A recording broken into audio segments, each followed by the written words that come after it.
La Bible dit, je me couche et je m'endors. Je me réveille car l'Éternel est mon soutien. Amen. Je ne crains pas les milliers de personnes qui m'assiègent de toutes parts. Amen. Lève-toi, Éternel, sauve-moi, mon Dieu. Amen. Car tu frappes à la joue tous les ennemis, tu brises les dents des méchants. Alléluia. Oh, j'aime ces 3 versets.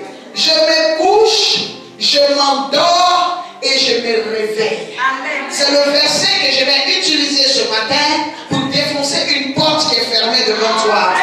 Je me couche, je m'endors et je me réveille. Alléluia. Je me couche, je m'endors et je me réveille. Je vous ai dit avant-hier que j'allais prêcher sur un mystère puissant. J'allais parler du mystère de malgré l'huile. Alléluia. Et je vais utiliser un autre chapitre, qui est le chapitre de 1 Samuel. 1 Samuel 16. À partir du verset 12. Isaïe l'envoya chercher. 1 Samuel 16, verset 12. Isaïe l'envoya chercher. Or, il était blond avec de beaux yeux et une belle figure. L'Éternel dit à Samuel, lève-toi, oins-le, car c'est lui. Samuel prit la corne d'huile et l'oignit au milieu de ses frères. L'Esprit de l'Éternel saisit David à partir de ce jour et dans la suite. Alléluia. L'Esprit de Dieu, de l'Éternel, saisit David à partir de ce jour et dans la suite. Je viens dire à quelqu'un qui a une suite à cette affaire. Je viens dire à quelqu'un ce matin qui a une suite à sa vie. Je viens dire à quelqu'un qui traverse les combats, l'opposition, l'humiliation, l'opprobre, qui traverse une vallée d'ossements, qui traverse un temps de combat physique, du combat spirituel qui est maintenant en train de devenir physique. Je viens dire à une personne que tout a une suite. Il y a la suite des événements. Je ne sais pas en quelle heure et quelle heure ils se passeront, mais ils se passeront devant tes ennemis. Amen. Ces événements auront lieu.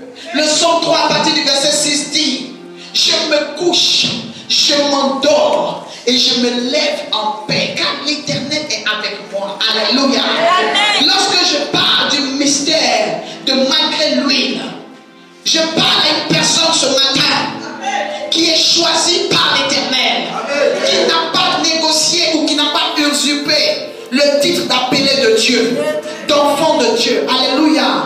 Une personne que Dieu a aimée en premier et qu'il a mise à part. Pour quel but on ne sait pas. La Bible dit dans le livre de Psaume qu'il y a un mystère qui s'est passé à partir de Psaume 7, Psaume 6 au verset 3. Il dit, je me couche et je m'endors. Écoutez-moi bien. Amen. Il y a des sommeils et il y a des positions couchées qui sont inspirées par l'Éternel. Toute personne que vous voyez qui n'arrive pas à se déplacer ou à produire pendant un certain temps peut être couchée dans une paix que vous n'imaginez même pas. Ce ne sont pas tous les combats qui sont des combats meurtriers. Il y a des combats qui sont des combats de repos. David le psalmiste dit, je me couche et je m'endors et je me réveille. Écoutez-moi très bien, pour des gens, dès qu'ils te voient coucher, dès qu'ils te voient coucher ou endormi, ils proclament déjà que tu es mort. J'ai dit à une personne, nous ne mourrons pas comme ça. Il y a des personnes mises à part par l'Éternel qui ne meurent pas facilement, qui sont difficiles à tuer. Ces personnes-là peuvent prendre des coups, être bloquées. Ces personnes peuvent être retardées. La preuve, la Bible dit le juste tombera 7 fois. C'est-à-dire, on peut voir le juste dans une situation, dans une position de faiblesse, voir le juste dans une position d'humiliation. Parce que quand on dit il tombera 7 fois, c'est-à-dire qu'il est dans une position qui n'a rien à voir avec son nom et son titre. Il est juste, mais il se retrouve dans une position qui n'est pas une position de justesse. Mais si tu es dans une position qui n'est pas dans une position de justesse, compte sur la justice de Dieu. Dieu n'a pas dit le malheureux tombera. Dieu dit le juste. C'est-à-dire celui qui mérite d'être debout peut se retrouver couché. Le juste, c'est celui à qui Dieu ne reproche rien, qui mérite d'être debout, mais qui se retrouve quand même couché. Il y a des choses qui peuvent nous arriver quand même, malgré l'huile. La Bible dit que l'huile avait été versée dans le livre de 1 Samuel 16, à partir du verset 12, de manière précise, orientation divine claire, dans la tête, dans l'esprit, dans l'âme d'un homme qu'on appelle Samuel, le prophète véritable. Dieu lui dit voici. Et la Bible dit qu'il était au milieu de ses frères, ce homme David, ce jeune homme. Mais la Bible dit que Dieu le oignit au milieu de ses frères, devant ses frères. Dieu va oindre des personnes devant d'autres.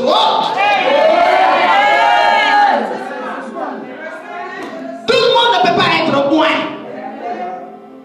Dieu oint qui il veut. Les critères d'onction, les critères de réception de l'huile, ce ne sont pas des critères humains, mais des critères divins. Amen. Alléluia. Amen. Alléluia. Amen. Je me couche, je m'endors, je me réveille. Une personne, malgré l'huile sur sa tête, peut se retrouver des fois en mode couché. Malgré la chose de Dieu qui te promet l'élévation, la chose de Dieu qui te promet la grandeur, pareil, tu peux te retrouver couché. David avait vu Dieu manifester sa gloire et mettre le prophète à part, l'emmener jusqu'à chez lui à la maison et oindre sa vie.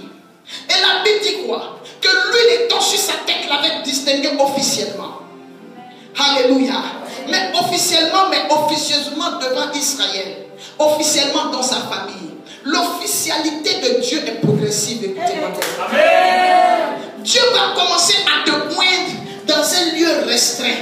Parce qu'il t'a déjà oint en individualité ou en temps de duel. Alléluia. Dieu dit par sa parole à Jérémie, je te connaissais depuis le sein de ta mère, je t'avais établi prophète. Ça veut dire qu'il était déjà loin.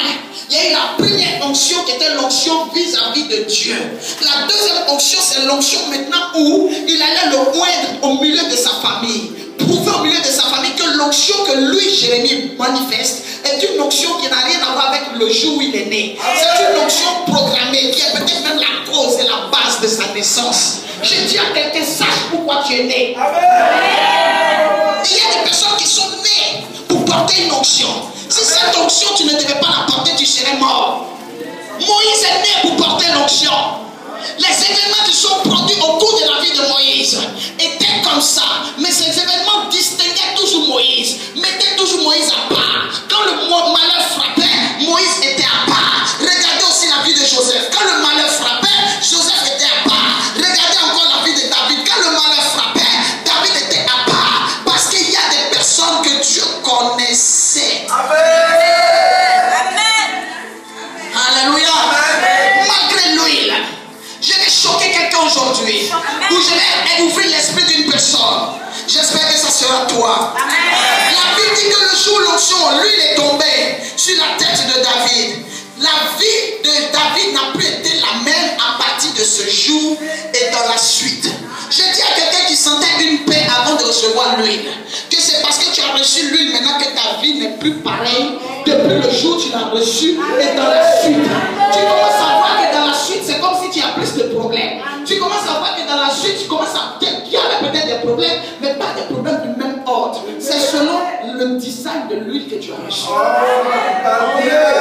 Alléluia. Il y a des personnes qui reçoivent l'huile locale. Il y a des personnes qui reçoivent l'huile nationale. Il y a des gens qui reçoivent l'huile internationale. Et il y a des personnes qui reçoivent l'huile intercontinentale. Parce que l'international peut te sortir de ta nation, mais être dans les nations environnantes. Alléluia. Selon la dimension et le potentiel, selon la lourdeur de l'huile, je parle bien. Selon la lourdeur et la puissance de l'huile que tu reçois, selon elle tes combats. Petite huile, petit combat, petite onction. Moyenne huile, moyen combat, moyenne onction. Grande huile, grand combat, grande onction. Alléluia. Mais regardez un fait. Malgré l'huile, David oint. Mais les gens cherchent quand même à enterrer l'onction qu'il reçoit. David est ramené dans les brebis. Il est ramené au milieu des brebis. Malgré l'huile. L'huile peut être sur votre tête. Mais si vous ne comprenez pas que c'est vous qui devez considérer l'huile, les gens autour de vous ne considéreront pas l'huile à votre place. C'est toi qui dois comprendre qu'il y a des choses qui se feront toujours par jalousie. Il y a des choses qui se feront toujours par hypocrisie. Il y a des choses qui se feront toujours, que ce soit les membres de ta famille ou en dehors de ta famille. Alléluia. Amen. Il voit l'huile, mais il refuse ce que l'huile annonce. Je parle bien. Amen. Le problème, ce n'est pas l'huile. Le problème de tes combats, c'est ce que ton huile annonce. L'huile avait été versée sur la tête de David. Mais c'est ce qui a été dit pendant que l'huile versait. C'était ça le problème. Ce n'était pas l'huile versée. C'est ce qui accompagnait, ce qui avait été dit pendant que l'huile versait. Ton problème aujourd'hui, c'est que tout le monde peut être oint où tu es, mais c'est ton style d'onction. C'est le genre de grâce, de dépôt que tu as qui provoque le genre de problèmes que tu traverses. On peut te oindre pour une petite surface, comme on peut te oindre pour une grande étendue. Alléluia. L'huile a été versée et la parole a été libérée. On n'a pas fait partie les frères de Joseph pour parler. Ils étaient là et on dit ce gars-là, c'est un homme qui régnera. Amen. La seule chose que Dieu a dit à Samuel, il a dit à Samuel, oins-le, car c'est lui. Mais les frères ne savaient pas ce que l'onction impliquait. Ils ont vu une action d'une huile qu'on versait.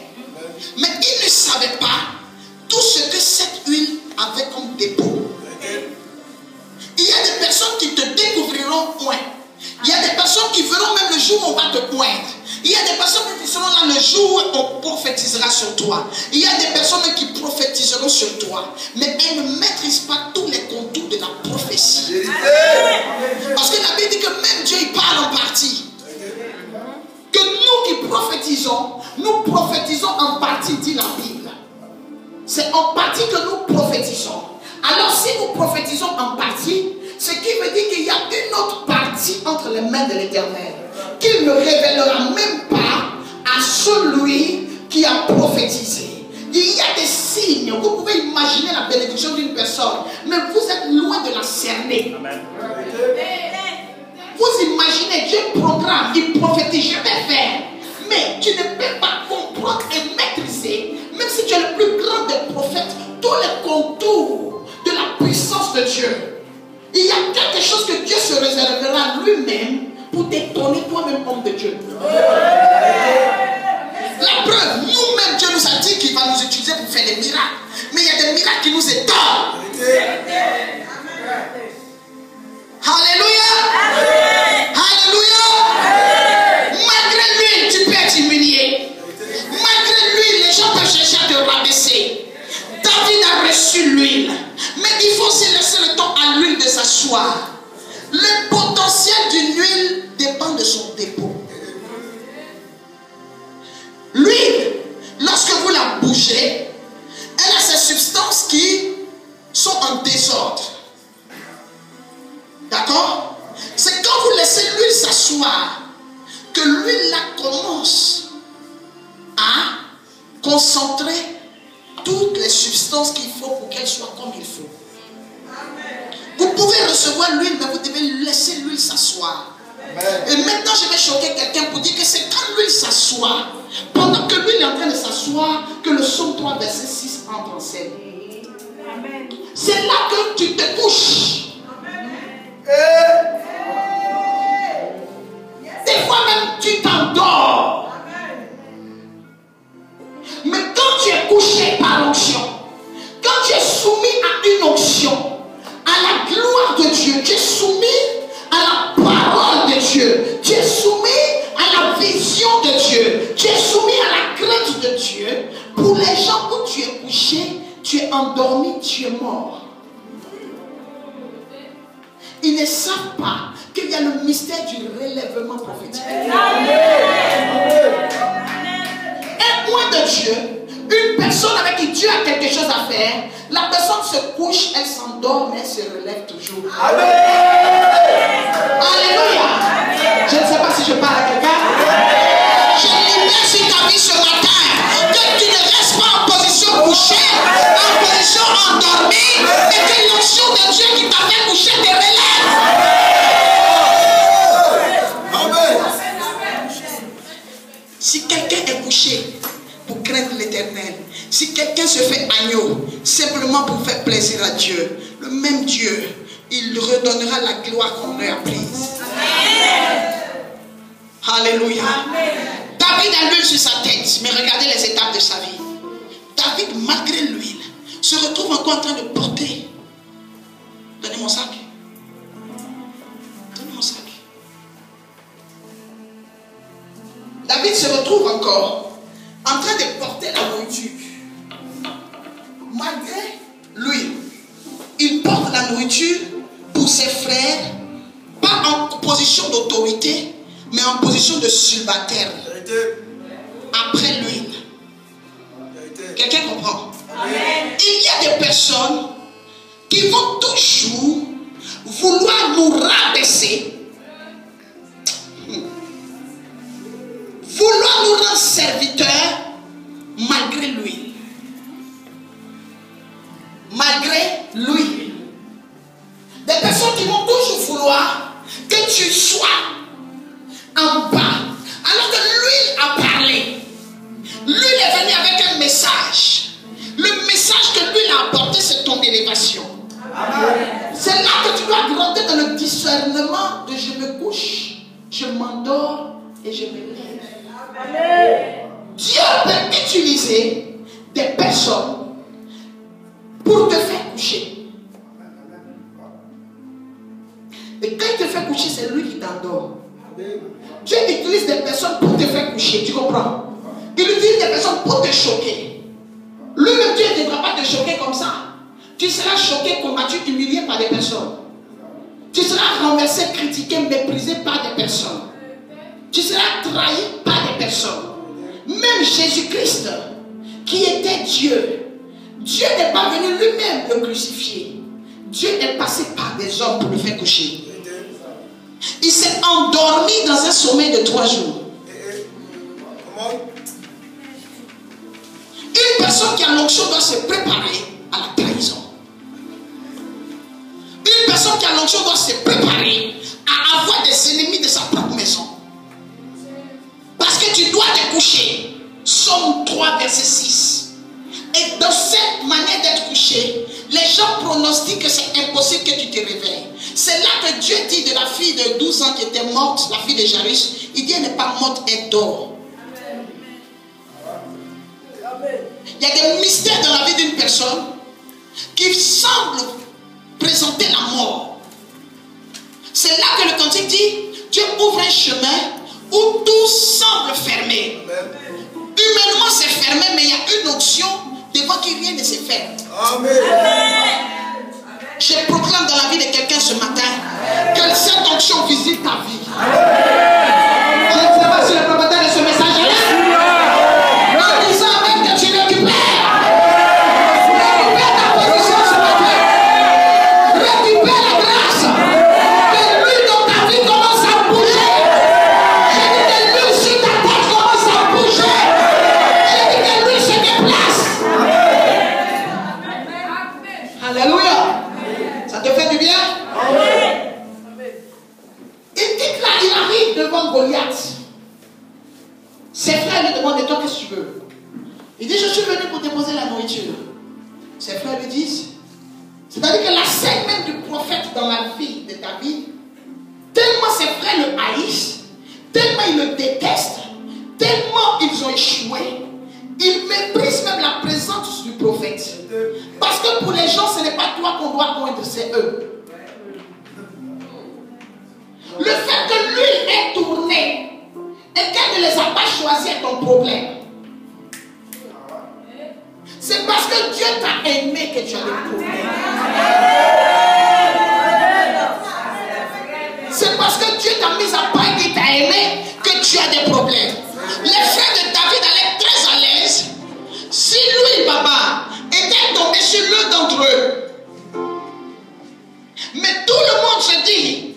toi qui es en face de moi, toi qui m'écoutes, toi qui me vois, ce n'est pas toi qui as droit à la bénédiction. Pour les gens, ça doit passer par eux. C'est eux qui doivent être bénis. Ce sont eux qui doivent avoir la grâce. Et puis ils vont te donner des miettes de la grâce. Je dis à quelqu'un, chacun est né pour un but. Dis ça à ton voisin. Dis à ton voisin, chacun est né pour un but. Le but de ma naissance est la raison de ma vie. Oh!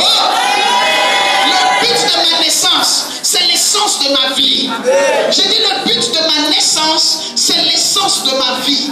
C'est parce que Dieu voulait que je fasse ce travail qui n'a pas permis que la grossesse de ma mère avorte quand elle me portait, qui n'a pas permis que les sorciers m'atteignent, qui n'a pas permis que l'envoûtement me prenne, qui n'a pas permis qu'un véhicule me cogne, qui n'a pas permis que quelqu'un m'assassine, qui n'a pas permis que je sois aveugle, qui n'a pas permis. Il m'a donné la parole, il m'a donné mon thème vocal à cause de mon travail. Dieu te donnera quelque chose de différent parce que tu es différent, parce que tu as des choses différentes à faire, parce que tu dois envoyer la différence, parce que tu dois provoquer le changement. Je parle bien. Recevez. Dieu te donnera quelque chose de différent. Même si ce n'est pas dans ton physique, ça va être dans ton caractère. Si ce n'est pas dans ton caractère, c'est dans ton esprit. Si ce n'est pas dans ton esprit, c'est dans ton âme. Si ce n'est pas dans ton âme, c'est dans quelque chose. Ça peut être un don, un potentiel, une grâce. Ça peut être quelque chose, mais que toi seul as. Je dis, tu es le seul, tu es la seule. Tu es le seul, tu es la seule à l'avoir. Je dis à quelqu'un ce matin, il n'y a pas deux comme toi. Il n'y a que toi, il n'y a que toi, il n'y a que toi. C'est la vérité. Nous naissons chacun avec notre ADN. Spirituellement, tu as aussi ton ADN. Propre à toi. Tu as des mystères génétiques spirituels. Alléluia. Il le oignit au milieu d'eux. Dieu ne va pas te oindre en dehors. Il te oindra au milieu. Devant les gens. Les gens ne peuvent pas empêcher l'huile et ses effets. Alléluia. Il arrive devant Goliath. Ses frères lui disent, toi tu es venu chercher quoi? On connaît la malice de ton cœur. Comme si c'était lui qui avait corrompu Samuel. Il y a des réponses que les gens te donneront. Ce n'est pas le jour où ils te donnent la réponse que la haine est dans leur cœur. Ça ne fait qu'aggraver au jour le jour. Mais il y a un événement qui s'est produit dans ta vie qui a tout déclenché. Je dis à quelqu'un, ne te sous-estime plus. Ne te néglige pas. Arrête ton esprit de plainte à tous les carrefours.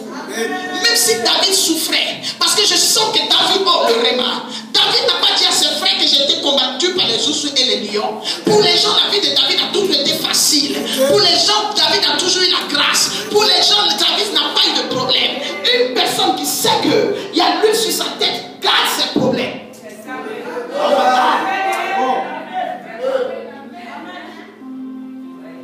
David n'a jamais dit ce qu'il a vécu. Il a dit ça à la personne qui pouvait changer sa vie. Vous expliquez des fois des problèmes à des personnes qui ne peuvent rien changer. David a expliqué pour la première fois ce qu'il avait traversé dans sa vie. Où il s'est battu avec les ours et les lions. C'est à Saül qui pouvait changer sa vie. Saül qui avait au moins une fille qui pouvait nous revenir. Des fois nous avons des alliances, des associations et des groupements inutiles. Nous nous assurons avec des gens, nous exposons nos faiblesses. Alors que nos faiblesses doivent être exposées où on peut trouver la solution devant l'Éternel. Alléluia. Et malgré ce que tu traverses, Dieu sait et il parle. Je dis à quelqu'un, les gens te diront toujours que tu ne pourras pas. Les gens te diront toujours que tu n'es rien. Parce que ce qui rentre dans la tête, c'est ce qui reste. C'est pour ça qu'il faut que tu vois aussi dans tes relations, dans tes connexions. Arrête de te connecter à des personnes qui veulent t'emmener vers le bas. Arrête de te connecter à des personnes qui n'ont pas le 1e, le 10e, le 100e, le 50e, le 25e de ta foi. Je ne peux pas me connecter à des personnes qui vont infecter ma foi. Moi, j'affecte la foi, je n'infecte pas. Tu dois être un instrument d'affectation, pas d'infection. Il y a des personnes qui t'infectent, qui t'injectent des débris, qui t'injectent des virus par leur langage, leur comportement, leurs attitudes. C'est pour cela que les païens disent que les oiseaux de même plumage marchent ensemble. Il faut marcher avec des hommes de foi. Lorsque vous allez dans une école, que vous voyez un enfant de 16 ans qui est encore au CM2 et qui marche avec les enfants de CP2, c'est parce qu'il a envie d'avoir un groupe qui peut oppresser. Parce qu'en matière mentale, en matière d'intelligence, avec les enfants de 9 ans qui sont au CM2, il ne tiendra pas. Il y a des groupes de doublons comme ça. Même dans l'église, des échouistes professionnels, des personnes qui ne veulent pas comprendre l'évangile, qui ne veulent pas comprendre les enseignements, qui sont là pour combattre la grâce d'autrui, qui sont là pour combattre l'onction que Dieu donne à chacun d'entre nous. Et ces personnes sont dans l'église depuis des années, des années, des années. Le nombre d'années est devenu le palmarès, est devenu la gloire. Ça fait 20 ans, ça fait 30 ans, même 30 ans vite. Ce ne sont pas tes nombres d'années, ce n'est pas ton nombre d'années de chrétienté qui fait que tu as été un bon chrétien. Ce sont les œuvres que tu as posées pendant. Jésus n'a pas prêché longtemps, je parle bien. Amen. Jésus n'a pas prêché longtemps. Il a vécu 33 ans sur la terre. Il a été tout, depuis le tout comme un homme. Il eut faim, il eut soif, il fut fatigué, il se reposa, il fut poursuivi. La sorcellerie a voulu le tuer par les Sadducéens et les pharisiens. Il a tout suivi comme toi. Mais en 3 ans de ministère, il a marqué son temps, il a marqué sa génération. Dès qu'il a eu la capacité d'affecter, il a affecté sans remords, il a affecté sans relâche, il a affecté. Ne rate pas les opportunités d'affectation que Dieu te donne. Amen. Même si pour le moment tu n'as pas d'opportunité, c'est ton temps que je me couche, je m'endors. Mais il y a le temps où tu vas te lever. Quand tu te lèves, ce sont les opportunités que tu cherches. La Bible dit quoi? Que David était dans la brousse. Dans la brousse, il était caché. Dans la brousse, il était couché. Dans la brousse, il était endormi. Mais le jour où le prophète l'a fait sortir de la brousse, il y a le temps de sortir des combats. Il y a le temps de sortir des problèmes. Il y a le temps pour sortir de l'humiliation. Il y a le temps de sortir de l'échec. Il y a le temps pour sortir de l'oisiveté. Il y a le temps où tout ce que tu as appris doit être révélé. Je dis à quelqu'un que c'est sa saison.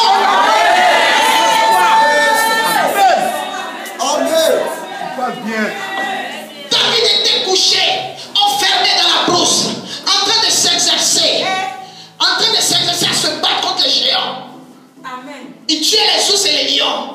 Il était couché, caché. À cette période pour les gens, tu es fini. À cette période pour les gens, tu n'as pas de destinée. À cette période pour les gens, rien de bon ne pourra sortir. Même aujourd'hui, les gens te regardent, ils pronostiquent, ils disent non, c'est impossible.